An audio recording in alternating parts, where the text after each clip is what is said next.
يحملن أثقالهم وأثقالا مع أثقالهم وليسألن يوم القيامة عما كانوا يفترون. لا تكتب إلا شيء تتمنى يوم القيامة إنك تشوفه، تتمنى أنت بقبرك الناس يقرونها.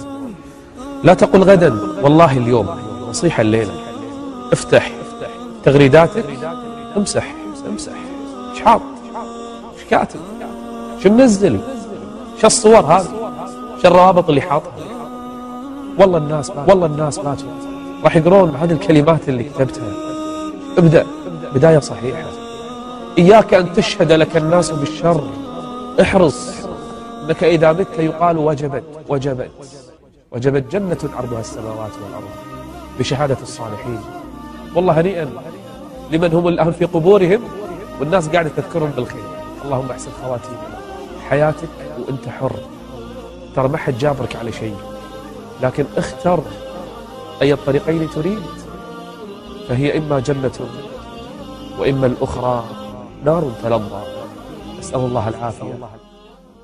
إنا نحن نحيي الموتى ونكتب ما قدموا وآثارهم وكل شيء أحصيناه في إمام مبين. آثارهم يعني ذنوبهم التي فعلوها بالدنيا، أو كانوا سببا في نشر المعاصي للعالم وسببا في نشر الذنوب للعالم، ماتوا ورحلوا وخلفوها من بعدهم فصبوا على قبورهم سيئات والعياذ بالله.